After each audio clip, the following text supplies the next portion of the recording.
आज के सेशन में हम बात करने वाले हैं साइक्लोन्स के बारे में। साइक्लोन्स एक ऐसे डिजास्टर हैं जो इंडिया के सिर्फ ईस्ट कोस्ट को नहीं, साथ ही साथ वेस्ट कोस्ट को भी इफेक्ट करता है। और इसीलिए इस सेशन में हम इन डिटेल बात करने वाले हैं साइक्लोन्स के बारे में, चाहे वो ट्रॉपिकल साइक्लोन्स हो या फिर टेम्परेट साइक्लोन्स हो। Hello students, welcome to Chahal Academy. My name is Shubhangi Singh and today we are discussing cyclones, what they are, how they are classified and how much India is prepared to deal with it and way forward क्या होना चाहिए। For more such videos and concept related understanding, please subscribe to our YouTube channel. Now let us start by understanding। सबसे पहले हम ये समझने से start करते हैं कि बेसिकली साइक्लोन्स जो हैं वो होते क्या है। साइक्लोन्स जो हैं वो बेसिकली लो प्रेशर एरिया है जिसके अराउंड एक रैपिड इनवर्ड सर्कुलेशन हो रहा है। तो अगर मैं यहां पे खड़ी हूं तो यहां पर लो प्रेशर एरिया डेवलप्ड है और यहां जो सर्कुलेशन हो रहा है वो इनवर्ड हो रहा है। अभी जो सर्कुलेशन की हम बात करें तो यहां पर इंटरेस्टिंग चीज ये है कि यहां पे नॉर्दर्न हेमिस्फीयर में जो सर्कुलेशन होता है वो एंटी क्लॉकवाइज होता है। That means it goes like this.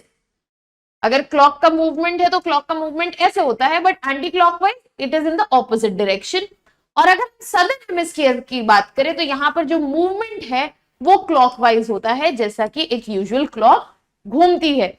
अब ये फिनोमेना जो है ये यूजुअली होता है कोरियोलिस इफेक्ट की वजह से। कोरियोलिस इफेक्ट ये कहता है कि किसी भी स्फेरिकल बॉडी जो कि रोटेट कर रही हो, मूव कर रही होगी, उसमें जो फ्लूइड लाइक सब्सटेंसेस होंगे वो नॉर्दर्न हेमिस्फीयर में राइट की तरफ बेंड करेंगे और जो सदर्न हेमिस्फीयर है उसमें लेफ्ट की तरफ बेंड करेंगे। तो ऐसा मूवमेंट हमें यहां पर साइक्लोन्स में कोरियोलिस इफेक्ट की वजह से देखने को मिलता है। अब ये जो एटमॉस्फेरिक फिनोमेना है साइक्लोन्स का, ये सिर्फ लो प्रेशर एरिया और इनवर्ड एयर सर्कुलेशन तक लिमिटेड नहीं है। ये साथ ही साथ इसमें पाए जाते हैं वॉयलेंट स्टॉर्म्स जो इस एटमॉस्फेरिक फिनोमेना से ही जनरेट होते हैं, और एडवर्स वेदर कंडीशंस भी। तो यहां पर अगर हम साइक्लोन्स की बात करें तो ये basically rapid inward air circulation से कैरेक्टराइज होते हैं जो कि एक लो प्रेशर एरिया के अराउंड बनता है, अब यहां पर इस डायग्राम के थ्रू इसको थोड़ा सा समझने की कोशिश करेंगे। ट्रॉपिकल साइक्लोन के फॉर्मेशन की सबसे पहली कंडीशन होती है कि सी सरफेस टेम्परेचर जो है वो हाई होना चाहिए, मोर देन 26 डिग्री सेल्सियस। तो जब भी यहां पर लार्ज ओशन वाटर एरिया पे सी सरफेस टेम्परेचर जो है 26 डिग्री सेल्सियस से बढ़ेगा, यहां पर लो प्रेशर क्रिएट होगा। क्यों? क्योंकि जो वाटर पार्टिकल्स हैं they will gradually start rising up leading to formation of low pressure area.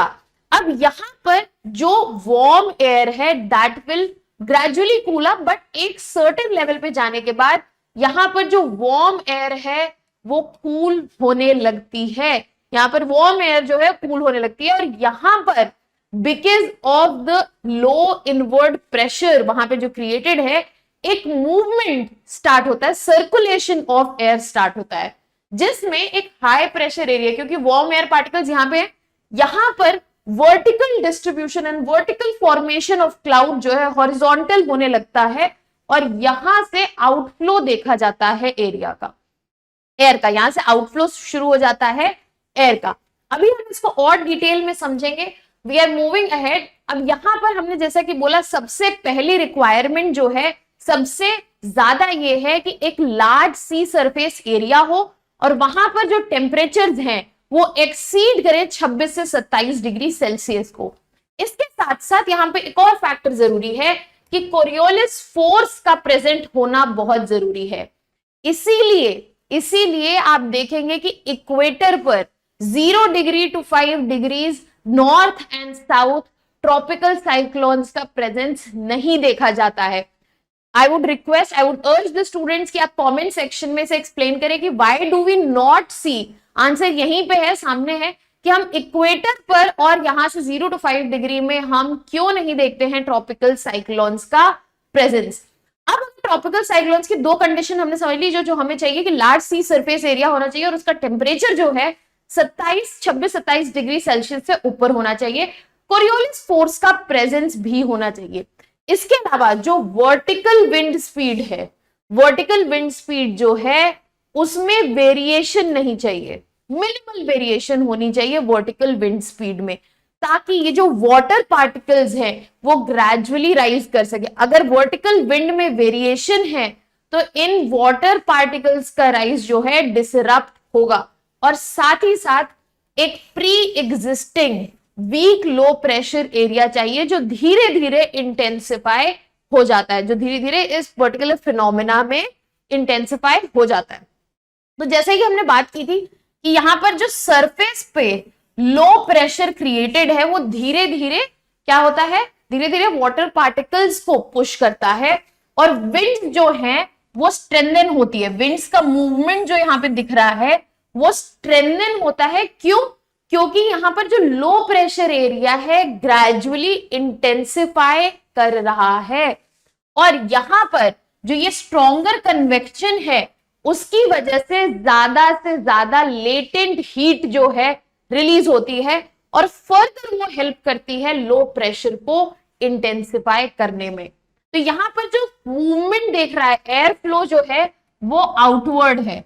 अभी यहां पर वर्टिकल क्लाउड का फॉर्मेशन हो रहा है। After a point of time, after a point of height, यहां पर हॉरिजॉन्टल क्लाउड फॉर्मेशन हमें देखने को मिलेगा, क्योंकि विंड का मूवमेंट जो है अपर एरिया में इट इज टुवर्ड्स आउटवर्ड्स। अब हम वापस जाते हैं उस डायग्राम पे।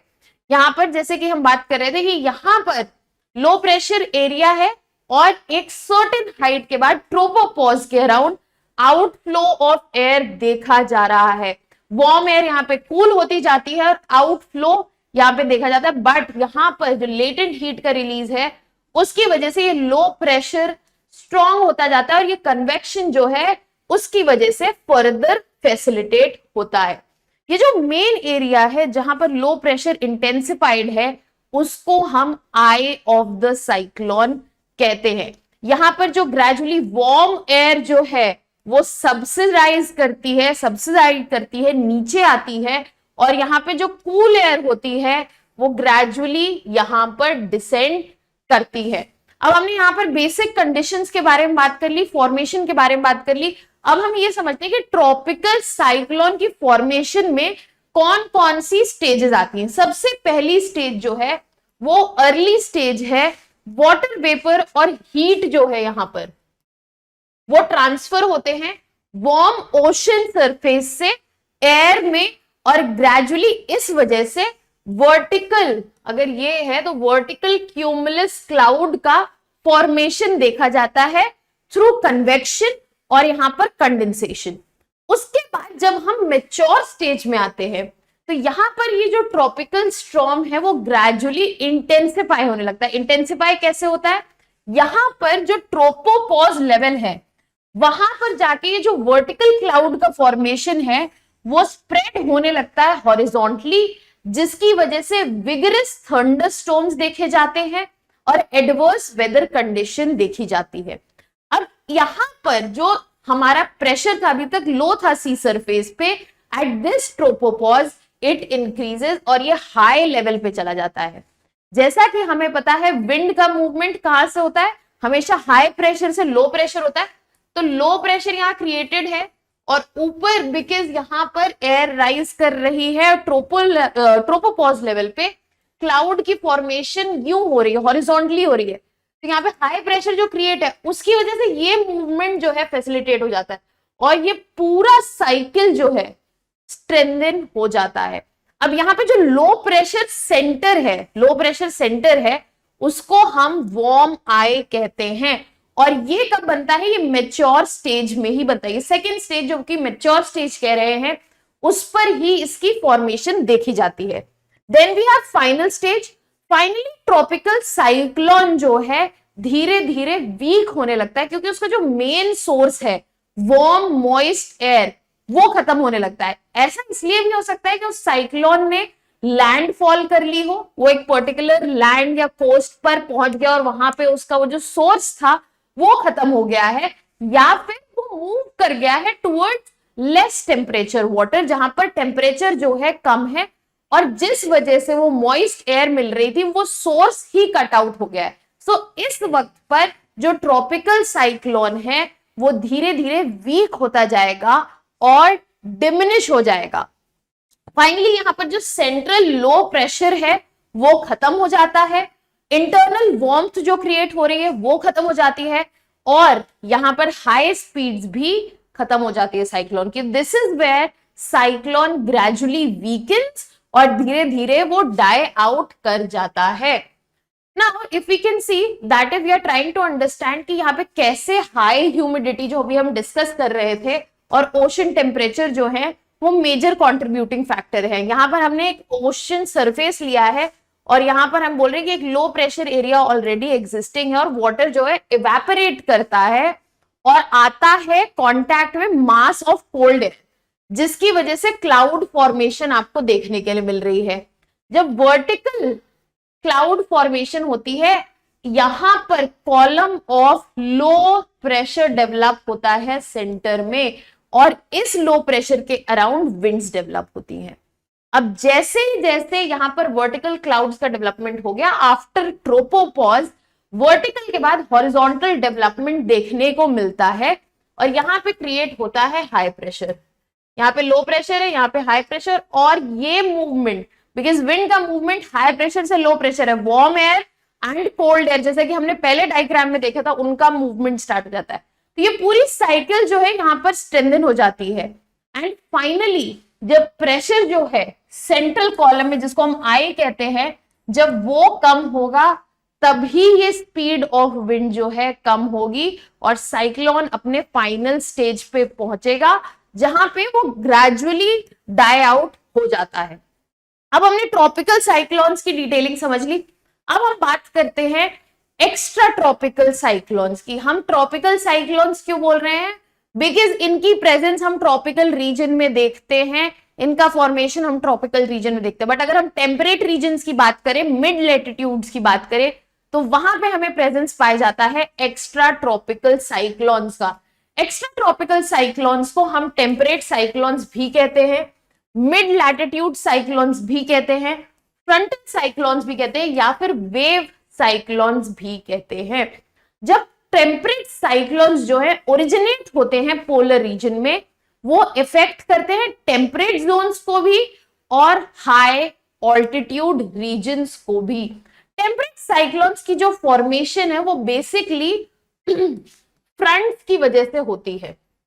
यहां पर एक छोटा सा कॉन्सेप्ट समझने की कोशिश करते हैं जिसको हम कहते हैं एयर मासेस।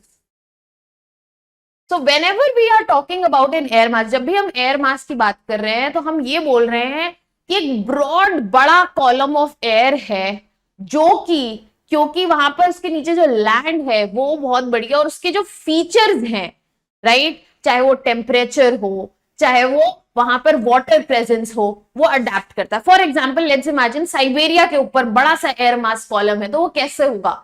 वो कोल्ड होगा, वो ड्राई होगा, उसमें मॉइस्चर नहीं होगा।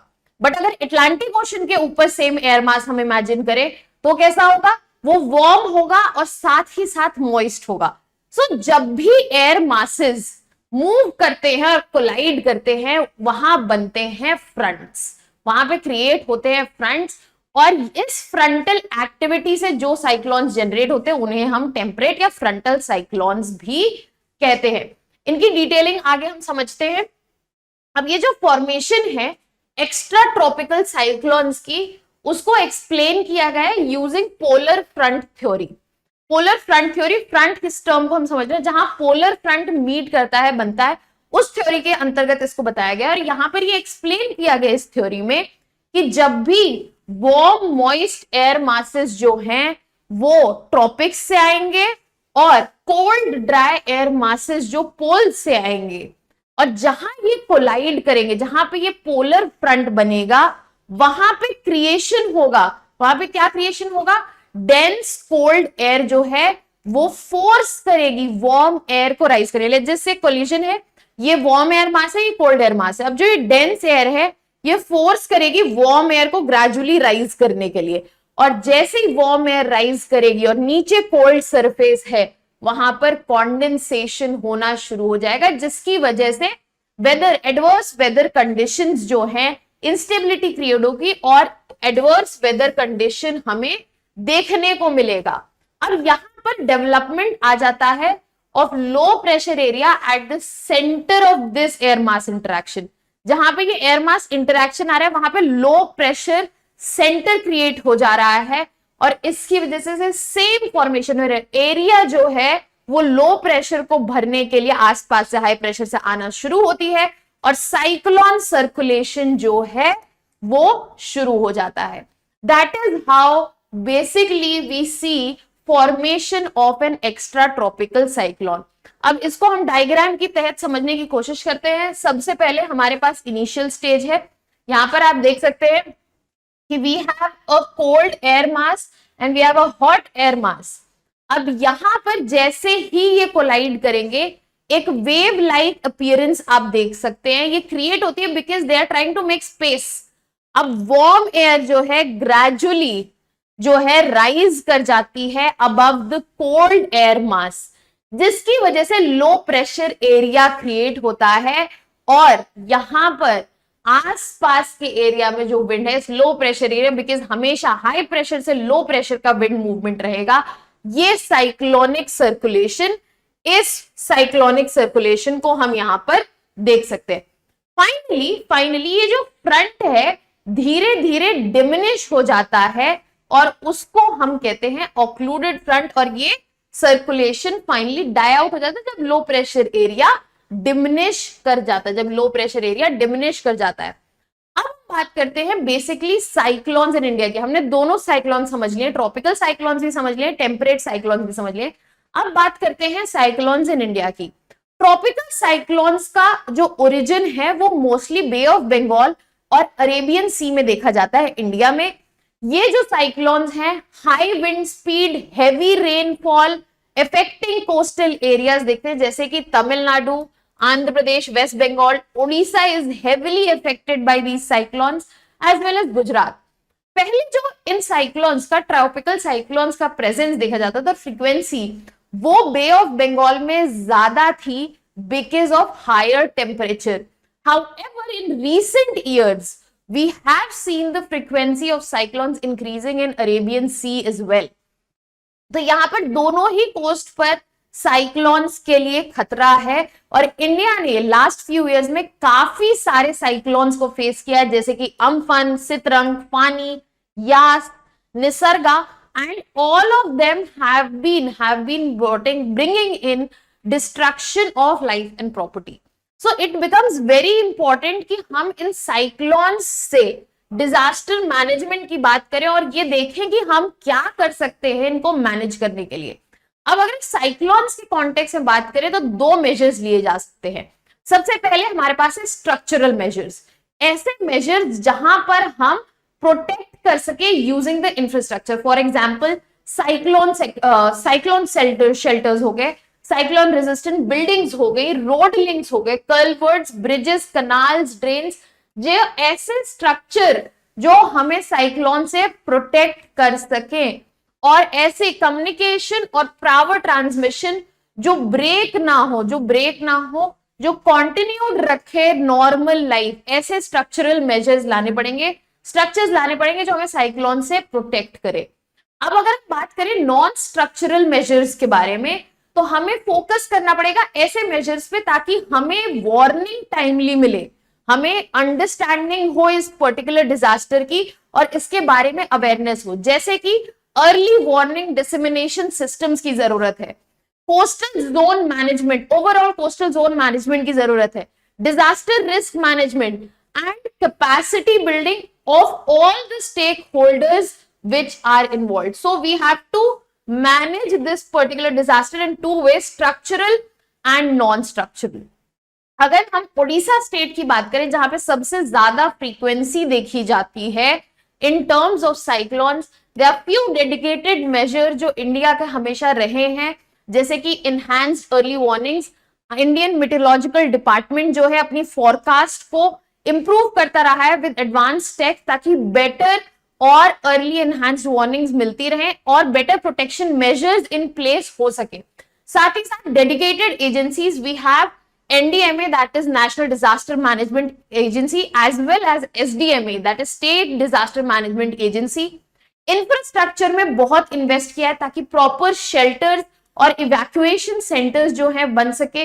कम्युनिटी एंगेजमेंट, जिसमें अवेयरनेस कैंपेन्स, ट्रेनिंग प्रोग्राम्स की बात होती है, ताकि यहाँ पर जो स्टेक होल्डर्स इन्वॉल्व हैं and life that is expose to this disaster, उसको प्रोटेक्ट किया जा सके। और साथ ही साथ इंटरनेशनल कोलैबोरेशन, ताकि हम ग्लोबल बेस्ट प्रैक्टिसेस जो है इनकलकेट कर सके in terms of disaster management. Other than that, if we talk about cyclone, आपके एग्जाम के पर्सपेक्टिव से be it GS1 in terms of geography और disaster management एक काफी इंपॉर्टेंट टॉपिक है और इसकी समझ जो है आपको काफी हेल्प कर सकती है। That was all from my side. For more such videos, you can subscribe to our YouTube channel. Thank you so much.